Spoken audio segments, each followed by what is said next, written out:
नितिन जी पैदल ही सड़क की तरफ जा रहे थे। पीछे से उनके बेटे का दोस्त विवेक अपनी पत्नी के साथ गाड़ी से आ रहा था।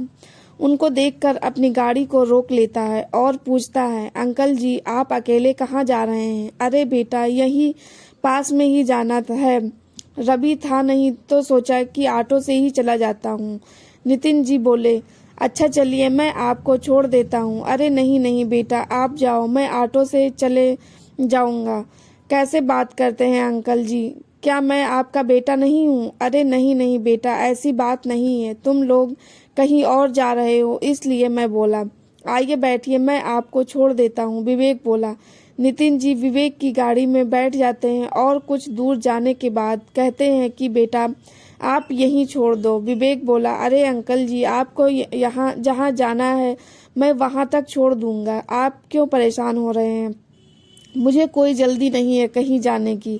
नितिन जी आहें भरते हुए बोले, अच्छा ठीक है बेटा इस गली में तुम ले लो। आगे जाने पर विवेक देखा है कि वहाँ तो एक वृद्ध आश्रम है।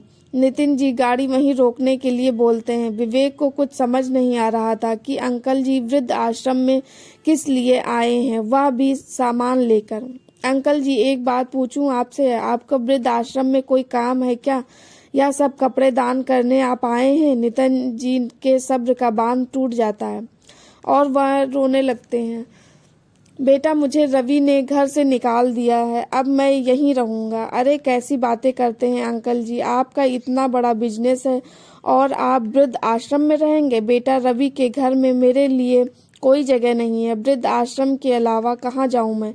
अंकल जी बिजनेस आपका है, घर आपका है, फिर रवि आपको घर से निकालने वाला कौन होता है? बेटा मुझसे एक बहुत बड़ी गलती हुई है, मैंने अपना सारा बिजनेस, मकान और सारी प्रॉपर्टी को रवि के पत्नी के नाम कर दिया है। नितिन जी बोले। विवेक आश्चर्य से बोला, लेकिन क्यों? बेटा रवि ने यह कहकर सारी प्रॉपर्टी अपने पत्नी के नाम करवा लिया कि पापा इनकम टैक्स कम लगेगा, नैना के नाम से रहेगा। तो यह कहकर नितिन जी रोने लगे। विवेक की पत्नी चुपचाप वहां सब कुछ सुन रही थी और उसके मन में कुछ चल रहा था। वह विवेक को साइड में बुलाकर बोली, विवेक एक बात कहूँ? हाँ बोलो, क्या बात है? अगर अंकल जी को हम अपने घर ले चलें तो कैसा रहेगा? यह तो बहुत अच्छी बात है, चलो अंकल जी से बात करते हैं। विवेक बोलता है, अंकल जी आप हमारे घर चलिए और आप हमारे साथ रहिए। नितिन जी विवेक को आश्चर्य से देखने लगे। अरे नहीं नहीं बेटा, मैं तुम्हारे घर कैसे चल सकता हूँ? विवेक की पत्नी ने हाथ जोड़ दिया। अंकल जी प्लीज आप हमारे साथ चलिए। बेटा नहीं बेटा, मैं तुम्हारे साथ कैसे चल सकता हूँ? विवेक की पत्नी ने हाथ जोड़कर कहा। अंकल जी विवेक के माता पिता तो अब इस दुनिया में है नहीं और मैं बचपन से ही अनाथ हूँ। आप हमारे साथ रहेंगे तो हमारे सर पर एक पिता का साया रहेगा और मैं पूरी कोशिश करूँगी कि मैं आपकी पुत्री बन सकूँ। आप हमारे साथ चलेंगे ना पापा?